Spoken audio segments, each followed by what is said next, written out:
अस्सलाम वालेकुम प्यारे दर्शकों, ये कहानी हुजूर सैयदना सरकार गौस आजम की एक करामत की है। एक छोटी बच्ची समंदर में डूब के मर गई थी, लेकिन हुजूर सैयदना सरकार गौस आजम ने ऐसा करामत दिखाया कि लोग सुन के हैरान रह गए। आइए इस वाक़ये को जानते हैं। बिस्मिल्लाह रहमान रहीम। हुजूर सल्लल्लाहु अलैहि वसल्लम और उनके खानदान पर ढेर सारा दरूद। शुरू करने से पहले आपसे गुजारिश है कि इस कहानी को लाइक करें और हमारे चैनल को सब्सक्राइब करें। हम हर रोज अल्लाह के औलिया की कहानियां लाते हैं, तो चलिए शुरू करते हैं। बगदाद शरीफ में एक बेवा औरत रहती थी। उसका शौहर कई साल पहले गुजर चुका था। उसका कोई मदद करने वाला नहीं था।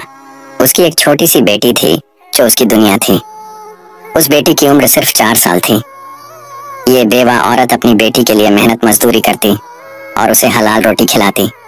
वो बहुत इबादत करने वाली और अल्लाह का शुक्र अदा करने वाली थी।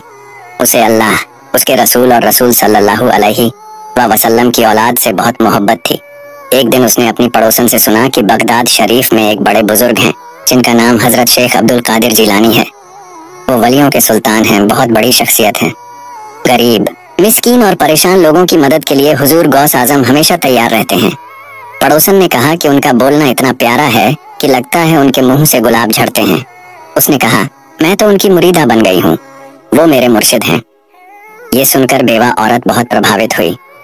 उसके दिल में हुजूर सैयदना सरकार गौस आजम को देखने की ख्वाहिश जागी। उसने पड़ोसन से कहा, मैं भी उनकी महफिल में जाना चाहती हूँ, अपने दिल को नूर से भरना चाहती हूँ और उनकी बरकत से अपनी जिंदगी सुधारना चाहती हूँ। फिर उसने कहा, अभी मुझे दरिया पर कपड़े धोने जाना है, जब मौका मिलेगा मैं तुम्हारे साथ उनकी महफिल में जरूर जाऊंगी। पड़ोसन बोली, ठीक है, तुम अपना काम कर लो, मैं हुजूर गौस आजम के दरबार में जा रही हूँ। बेवा औरत ने अपने कपड़े इकट्ठे किए और अपनी 4 साल की बेटी को साथ लिया।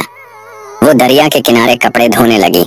उसकी बेटी पास बैठकर अपनी माँ को देखती थी। वो न शरारत करती न माँ को तंग करती, बस चुपचाप दरिया के किनारे बैठी रहती। ऐसे ही उसके दिन गुजरते रहे। वो दरिया पर आती, कपड़े धोती और घर लौट जाती। अभी तक वो हुजूर सैयदना सरकार गौस आजम की महफिल में नहीं गई थी, लेकिन उसके दिल में उनकी बहुत इज्जत थी। जब भी उसकी पड़ोसन आती, वो हुजूर गौस आजम की बातें बताती। कैसे लोग उनके मुरीद बनते हैं, कैसे गुनाहगार उनके सामने तौबा करते हैं और उनकी महफिल में शामिल होने वाला अल्लाह के करीब हो जाता है। बहुत से लोग अपने गुनाहों की माफी मांगते हैं और हुजूर गौस आजम उनकी सिफारिश करते हैं। फिर पड़ोसन बोली, क्या तुम हुजूर सल्लल्लाहु अलैहि वसल्लम के खानदान के चिराग को नहीं देखना चाहती? यही मौका है हुजूर गौस आजम को देखने का। बेवा औरत ने कहा, ठीक है, मैं आज तुम्हारे साथ जाऊंगी, उनके बयान को सुनूंगी। पड़ोसन के साथ वो हुजूर सैयदना सरकार गौस आजम की महफिल में गई। वहां क्या देखती है, ढेर सारे लोग सिर झुकाए उनके बयान को सुन रहे हैं।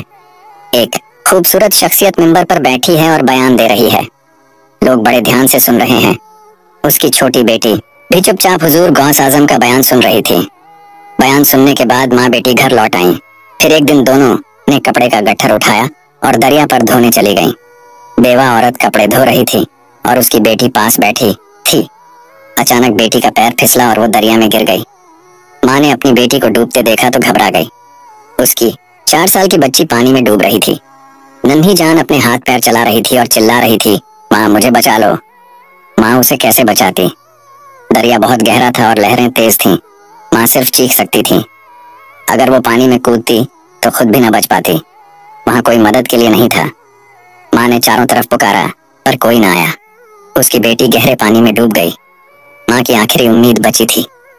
वो दौड़कर पड़ोसन के पास गई और बोली, मेरी मदद करो, मेरी बेटी दरिया में डूब गई, किसी तरह उसे बचा लो। पड़ोसन ने फौरन लोगों को इकट्ठा किया। एक तैराक को बुलाया जिसने पानी में बच्ची को ढूंढा, लेकिन वो नाकाम रहा। बच्ची कहीं नहीं मिली। अब उसकी बेटी मर चुकी थी।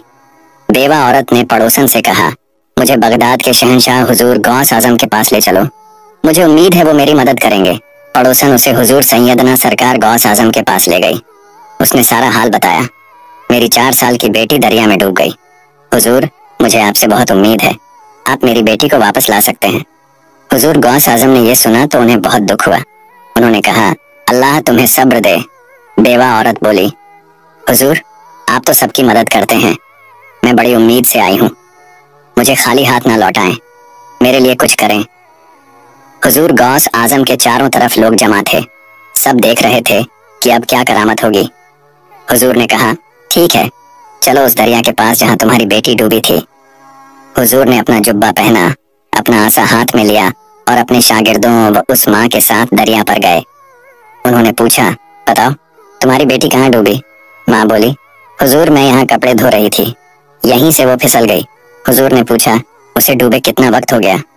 माँ बोली, हुजूर सुबह से दोपहर हो गई। हुजूर गौस आजम ने दुआ के लिए हाथ उठाए, खूब दुआ की। फिर माँ से पूछा, तेरी बेटी का नाम क्या था? माँ ने आंसू पोंछते हुए कहा, हुजूर मेरी बेटी का नाम फातिमा था। हुजूर सल्लल्लाहु अलैहि वसल्लम की बेटी सैयदना फातिमा के नाम पर रखा था। फातिमा का नाम सुनते ही हुजूर गौस आजम को जलाल आ गया।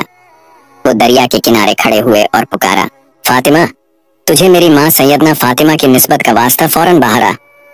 बस इतना कहना था कि दरिया से बच्ची के हाथ दिखने लगे। सबने अपनी आंखों से देखा और कानों से सुना। बच्ची बोली, लब्बैक या अब्दुल कादिर जिलानी। हुजूर गौस आजम ने उसका हाथ पकड़कर बाहर निकाला। सब हैरान रह गए, बच्ची मर चुकी थी। सब मायूस थे। माँ की गोद खाली हो गई थी, लेकिन हुजूर गौस आजम की करामत ने उसे जिंदा कर दिया। अल्लाह के हुक्म से बच्ची दरिया से बाहर आ गई। माँ की गोद फिर से भर गई। अल्लाह अकबर, क्या शान है हुजूर गौस आजम की। अल्लाह ने अपने वली को ऐसा मर्तबा दिया कि वो मुर्दों को जिंदा कर दें। ये सब अल्लाह की कुदरत है जो अपने प्यारे बंदों को बड़ी करामत देता है। सुभान अल्लाह। तो प्यारे दर्शकों, ये थी हुजूर सैयदना सरकार गौस आजम की एक हैरत अंगेज करामत की कहानी। ऐसी करामतें सुनकर दिल को सुकून मिलता है और अल्लाह के औलिया की शान समझ आती है। अगर आपको ये वाकया पसंद आया तो इसे लाइक करना ना भूलें। हमारे चैनल को सब्सक्राइब करें ताकि आप हर रोज ऐसी ही दिलचस्प कहानियां सुन सकें। हुजूर सल्लल्लाहु अलैहि वसल्लम और उनके खानदान पर दरूद भेजें। अल्लाह हम सबको अपने औलिया की बरकत से नवाजे। मिलते हैं अगली कहानी के साथ। अल्लाह हाफिज।